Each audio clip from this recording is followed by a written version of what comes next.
Welcome back to the Ashes to Intimacy podcast, where your host, Coach Stegan, me, will walk you through transforming your marriage from sultry to soulmates, from disconnected, divisive, controlling, and angry to passionate soulmate love, romantic honeymoon love. And today, we're going to be talking about one of our most important skills, self-love and self-care. The ultimate self-love journey, how caring for yourself transforms your marriage. Self-love and self-care have a profound impact on your relationship. Because when your self-love tank is filled up, when you are compassionate to yourself, and when you give yourself extra gifts, acts of service, kindness, respect, love and intimacy and compassion, having frivolous fun, adventures, and all these beautiful romantic things, you can come back home to your marriage with a smile on your face, having been kind and loving to yourself and others, and the intimacy and connection was fully there, fully embraced. Self-love and self-care have a profound impact on your marriage. Self-love is like the gift that keeps on giving. Once you fill up your love tank, your internal cup is filled all the way up, and you can pour from a full cup rather than the alternative, which is to pour from an empty cup because of the destructive thoughts and the negative voice that's continuously in your head. Did you know that 86% of your thoughts are negative? We need to transform that in order to have passionate, romantic, soulmate love. Without the shift in focus from trying to change your partner to loving yourself, we cannot achieve that honeymoon effect, that honeymoon romantic love that we really want in our marriages. So we have to pour from a full cup. That means that we need to have frivolous fun every single day. Life is not just work. Life is not your responsibilities. Life is not continuously slaving from morning till night. You need to take moments for yourself. And if those moments are hard to get, the least you can do is show yourself acts of kindness by being kind with your mistakes, soft with yourself, soft with your children, with your partner. Softness with your children and your partner comes only when you're willing to be soft with yourself and compassionate towards yourself. And that means taking yourself on dates. Self-dates, self-love dates are super powerful because even if you take yourself just to the coffee shop, or if you get yourself a little treat, you can take yourself to the movies or take yourself to lunch. But when you do this for yourself, you need to be very, very intentional about how you do so. It can't be just very casual and just getting work done. You need to be present in your body and really, really, truly enjoy it. This is the act of being completely mindful, a spiritual skill that you will learn here on this podcast. We're going to explore how nurturing oneself can lead to healthier, happier marriages. It will lead to happier, healthier marriages. It's essential that you love yourself first and you nurture yourself first. Be present in your body, kind and compassionate to yourself. Think of all the amazing things you have done for yourself every single day, for your partner, for your family, to keep things running and rolling continuously. That act of self-love makes it possible for you to love your partner. Without it, it's impossible. You can't be there for your kids or your children either when you're trying to pour from an empty cup. A study published in the Journal of Personality and Social Psychology found that individuals with higher self-esteem reported greater relationship satisfaction. 76% of participants with high self-esteem indicated satisfaction with their relationships compared to 49% who had a low self-esteem recorded satisfaction with their relationship. Research from the University of California showed that couples who practice self-compassion experience lower levels of relationship anxiety, with self-compassionate partners reporting more security in the relationship. Interesting. I wonder why that would be. If you're secure with yourself, you're going to be secure with your partner. You're going to be a safe place for your partner to land if you're a safe place for yourself to land. The connection between self-care and self-love. Self-care is essential to self-love because when we give ourselves time, attention, nurture, and we actually say, hey, I'm going to be present in my body. I'm going to be present with my spirit. Doing things like mindfulness and meditation, where you get to recenter your energy, realign those chakras, refocus all that beautiful light, and imagine that light flowing off of you, lighting up the world, lighting up yourself, lighting up the room, just being present in your breath, being present with the flowers and the plants and the trees when you walk around, being present with other people, making eye contact, looking at yourself in the mirror and showing love, going on adventures, taking care of your body, running, walking, swimming, eating mindfully, eating delicious food mindfully, just taking care of yourself and really being aware of your goals and your aspirations and really loving on your spiritual self who has a desire to meet those needs, wants, and desires. You actually are taking care of yourself on a daily basis. You can't take care of somebody else or love somebody else or be compassionate to somebody else if you're unwilling to do so for yourself. So the link between self-love and self-care is extremely strong. They're basically the same thing.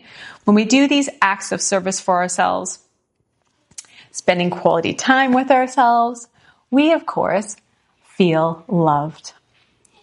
And when we are compassionate with ourselves, when we make mistakes, we also feel loved. We show gratitude for ourselves and all the things that we've done right in our lives rather than what we've done wrong.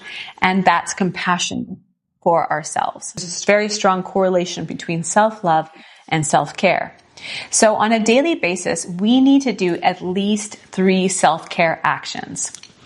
I recommend more, but if you're busy, it can be hard even to get the 3 in. So let's just stop now. I want you to stop now and I want you to write down 10 to 20 things that you love to do that make you happy. Frivolous, fun activities, things that are just being really present with yourself. The more frivolous and fun, the more you're nurturing yourself. What I mean by that is, for me, I love to go dancing.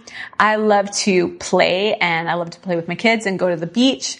These things are not essential to your existence, but they are frivolous and they are fun, and they do not produce anything other than feelings of value and contentment in your life. You're not just going from point A to point B and just drive like a driving force. You're nurturing yourself. You're being present with yourself and enjoying the moments that you have. Like when you go for a hike, like plowing from A to B and not really thinking about where I am. I want you to be present when you're out there in nature, be present when you're talking to people, when you're having fun, playing board games maybe you like, or dancing, but being really present in your body and really enjoying the experience. The more you enjoy the experience, the better the experience will be. I have a perfect example for you. One day I was not feeling very happy with my husband. He was causing me quite a bit of grief. I wanted to go paddleboarding with him, and he did not want to go. So as an act of self-love, instead of blaming and shaming or feeling neglected, I chose to take care of myself. I chose to meet my own needs. I had a quad at the time, that's a 4-wheeler, and I took my inflatable paddleboard. I strapped it to the back of my quad, and I just started going as fast as I could down the road, about 10 minutes down the road to this beautiful lake. And as soon as I started driving, I could feel the wind in my hair. I felt the presence of the energy all around me, the trees, green, kind of like shimmering, the light moving through the trees and the wind blowing through my hair. And I felt really alive. I was being very present and mindful about it though, as I was going. I wasn't just doing it, I was enjoying it. And I decided I was going to be super happy. So I was smiling the whole way to the lake so I could have this amazing experience. I filled up my paddleboard. I got on it. I started to paddle across the lake. And as I paddled, it was a very spiritual experience because I was transferred back in time to when I was a child. And I could hear the laughter of these children and these 2 women specifically who were playing on this giant inflatable, I think it was like a Pegasus or pony of some kind. It was really funny. And they were laughing and laughing and laughing. And their laughter was echoing across the lake. And the leaves are floating over the lake. And I peered through the water. Milfoil was growing underneath, and it was like moving with the water underneath. And I could see the fish kind of streaming through. And the sparkle of the light from the sun was sparkling off the lake and reflecting off. And I was completely filled up. I paddled across that lake. I smiled the whole time. I breathed in the oxygen. They say that lakes and water have this connection to it. And I really felt the spiritual connection of the lake and the water and the energy and the air and the oxygen and the laughter and connecting with my childhood. I loved swimming as a child. They called me a water baby because I was always in the water as often as I could be. And so I really enjoyed the water. I swam in the water. I let the water glide across my face. I could feel it on my skin, the sun on my skin when I came out, even like the goosebumps from being a little chilly afterwards. And I packed up and I rode my quad all the way back home, and I was all the way filled up when I returned home.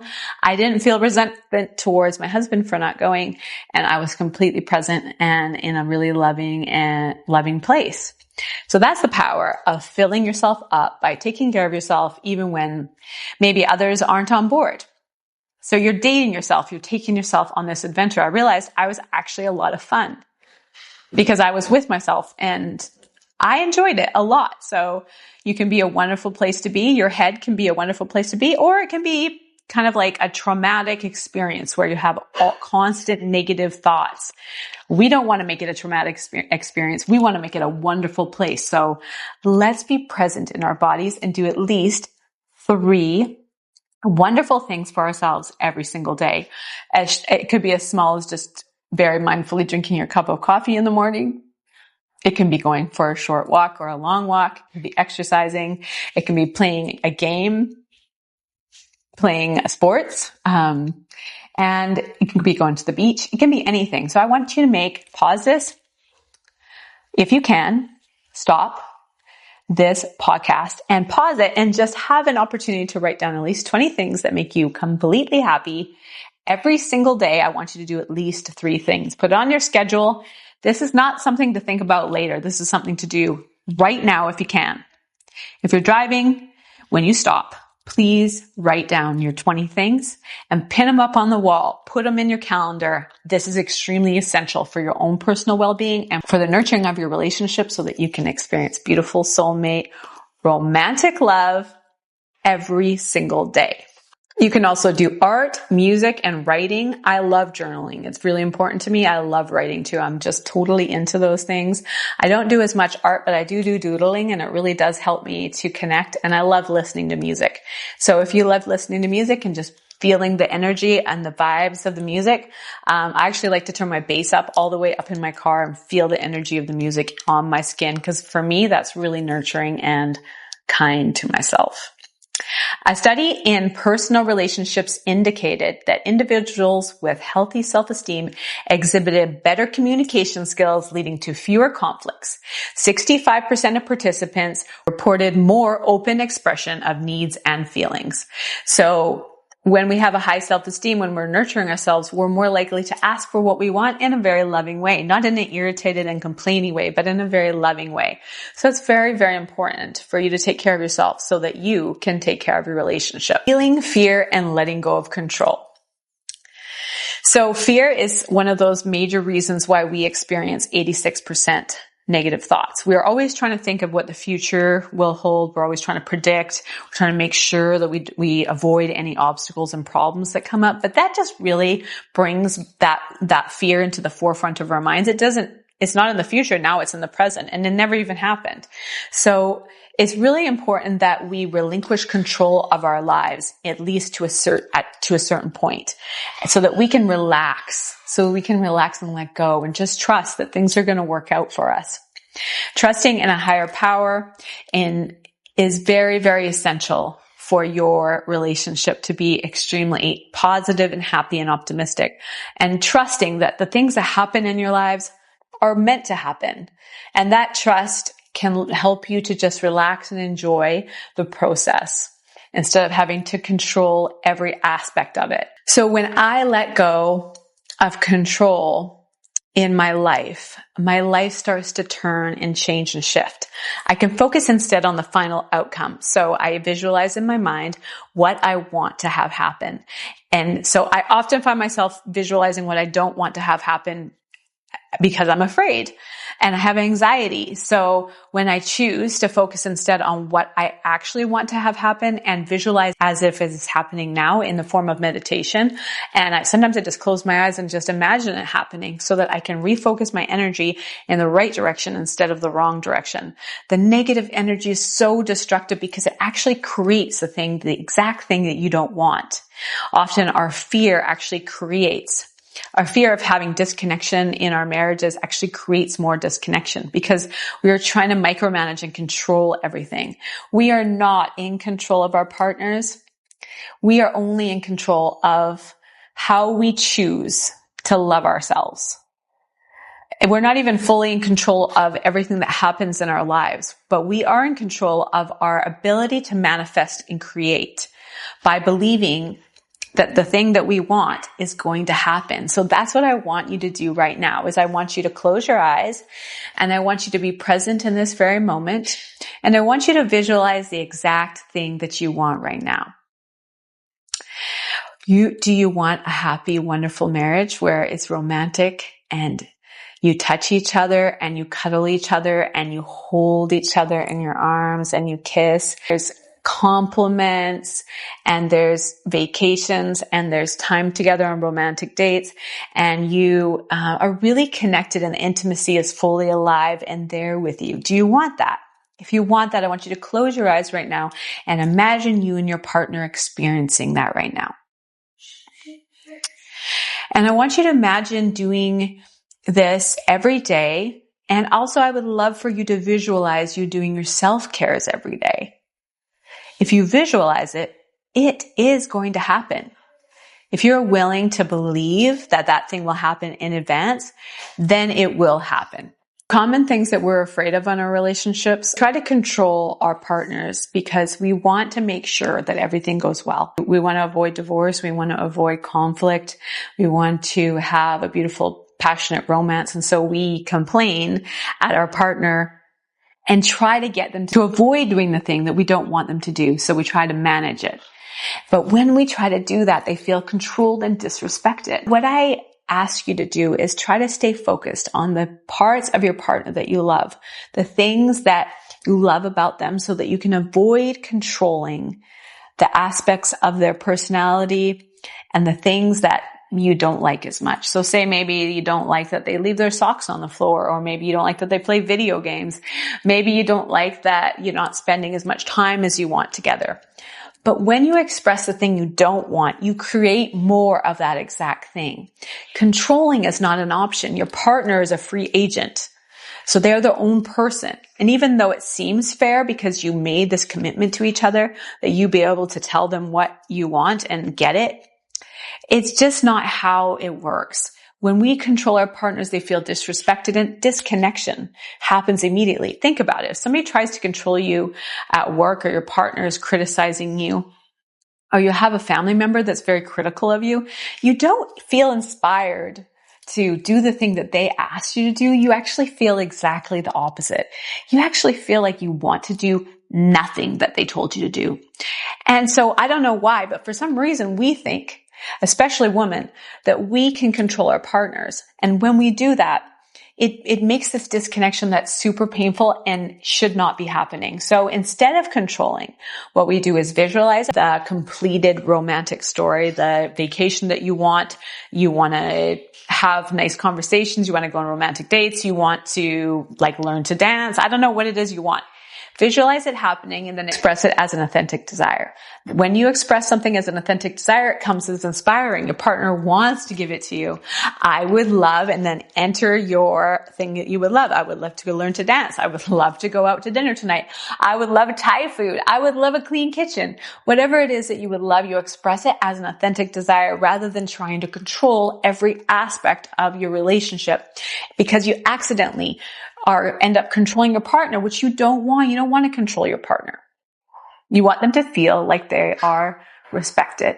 The more they feel respected, the more the intimacy between the two of you is alive and well and doing so good. Brené Brown did some research and she found that 87% of participants believed that self-love fostered vulnerability, enhancing emotional intimacy in their relationship. I wonder if that you find that to be true in your experience. Do you find that self-love fosters vulnerability,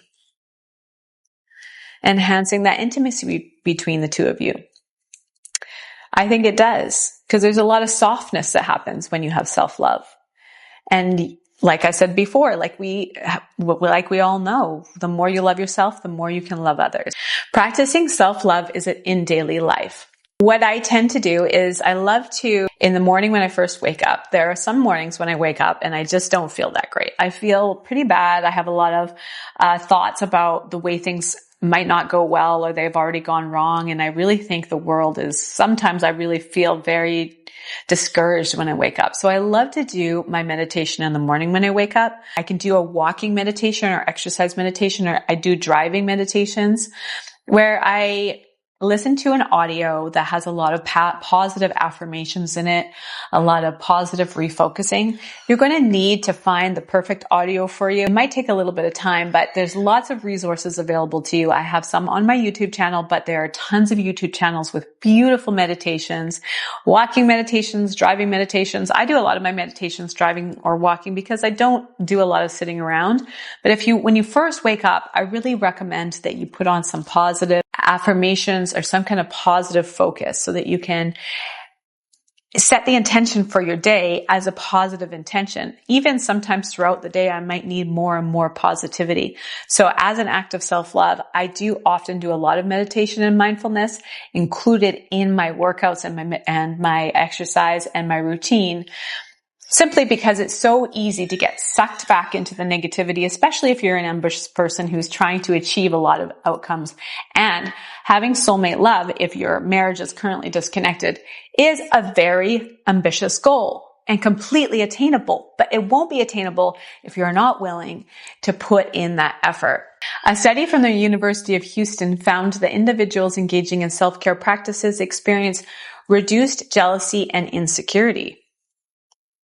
72% felt more secure in their partnership by prioritizing self-care. Probably because when they do the self-care actions, they are more present with their partner. So they do create more security. There's much less security when you are not present with your partner and not making eye contact and being there and completely listening and validating and fully and nurturing towards your partner. It's really hard to do that if you don't love yourself. I would argue maybe impossible. So it's inevitable for your relationship with your partner to be negative if your relationship with yourself is negative. So when you need to do these affirmations, meditation, exercise, positive thoughts, transforming your negative thoughts into positive thoughts by having self-compassion, thinking of the next best thing. What is the next best thing? Gabby Bernstein says, think of the thought that you're having right now and try to elevate it a little bit. Sometimes our thought is so negative that it's hard to elevate it to the best case scenario. If you can elevate it to the best case scenario and visualize the best case scenario, that is ideal. But if not, then you can just bring your thought up to the next best feeling thing. So if I'm thinking, oh my gosh, I'm going to fail in my business. We are already out of money. This is going to go down. This is not going to work. Nobody wants to publish my book. Nobody wants to do these things. Nobody's listening to this podcast. Nobody is listening to my video, blah, blah, blah, whatever it is, the thoughts, then they tend to be invasive, a lot of them. I think of the next best feeling thought is, I'm doing a good job. I've published this. I am working towards it. I am taking baby steps towards my goals, and I've already achieved so much. And if I focus on what I've already achieved, it helps me to feel better about myself. And sometimes I refocus this on a routine basis all day long. So for me, that's a lot of my self-care. But don't forget the frivolous fun. That is extremely important. If you want to start learning how to dance, let's do this, girl. Let's do this. Let's go dancing. We got to really experience life. That is what we're here for. We're not here just to make money and try to survive. That's not our purpose. I used to say that to my daughter. I would say, your purpose is not to clean your house. Because for a long time, I felt like my purpose was to clean my house, and I really hated that purpose. I did not want that to be my purpose. And so remembering that it's to have fun and enjoy your life. Let's do it. Let's have fun and enjoy our lives. The ripple effect on marriage. When you come to a conversation that's difficult, from a full tank versus an empty tank, what do you think will happen if you come to a difficult conversation that you have to have with your partner, where you have to discuss something, making a big move or a huge transition in a business where you're expressing a desire for something? Do you think that you're going to be positive, optimistic, and kind and validating your partner if you're feeling like garbage because you're not happy with yourself? You're not. There's no chance that conversation will go well if you're feeling like garbage. So you have to do the self-care first. And if you need to, when that conversation comes up, you say, you know what, I'm not really in the right place for this conversation right now, but I would love to come back to this conversation tomorrow or later tonight after I'm done my run. My brain will be in a better place at that point. Research from the Journal of Marriage and Family revealed that couples with high levels of self-love have a greater likelihood of remaining together long-term, with 46% maintaining a stable relationship over 5 years. And they have a lot of self-love. Embracing vulnerability and acceptance. So the importance of vulnerability in your relationship is that when I refer to vulnerability, I'm not talking about complaining and criticizing. Sometimes when we see vulnerability, we're opening up our hearts about something, a problem that we're experiencing, we're opening up about it. It comes across as criticism. It's extremely important that you not criticize your partner.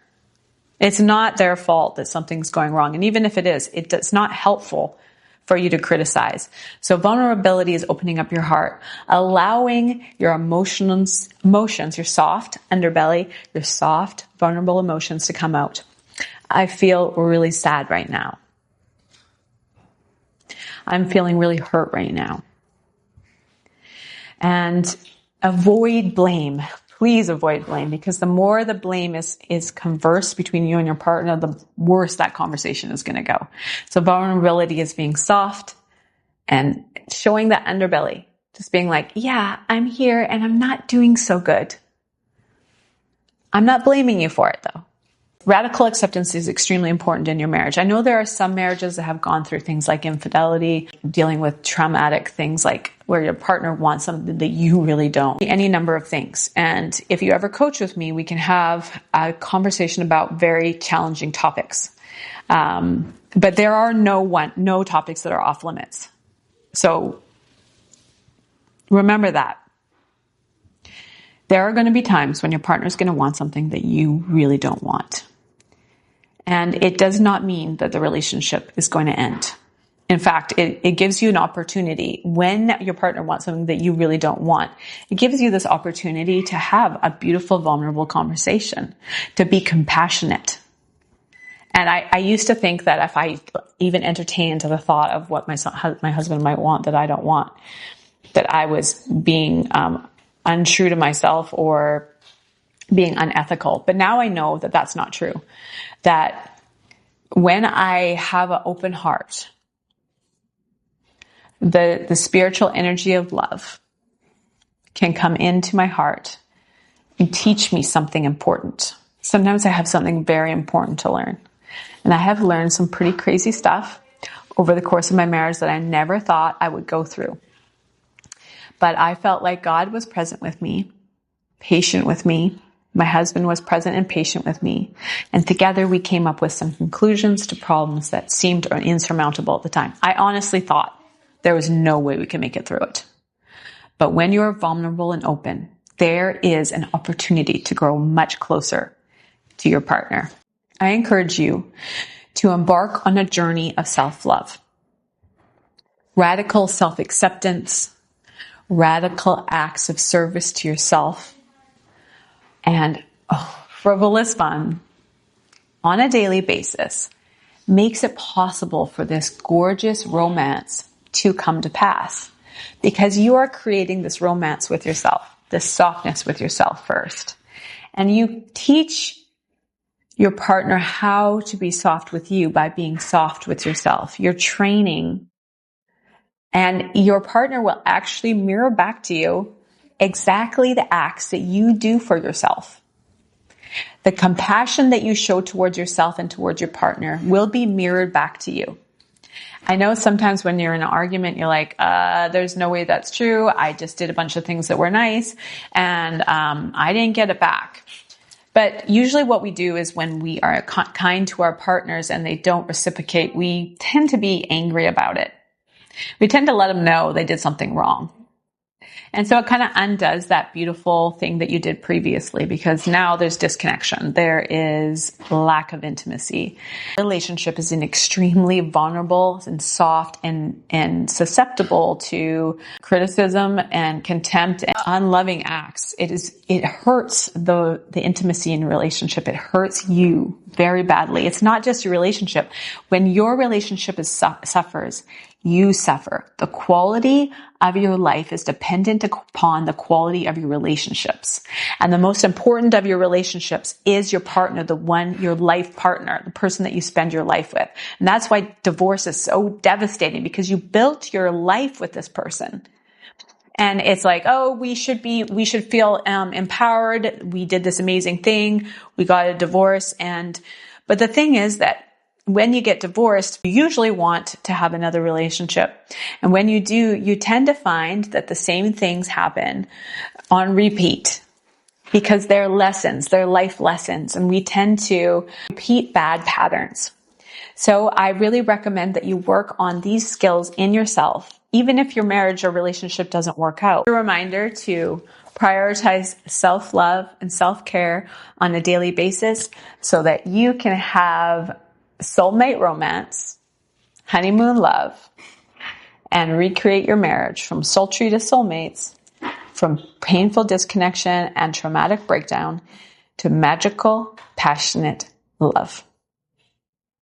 Thank you for watching, and I look forward to seeing you in the next episode. Aloha and namaste. The light in me sees the light in you.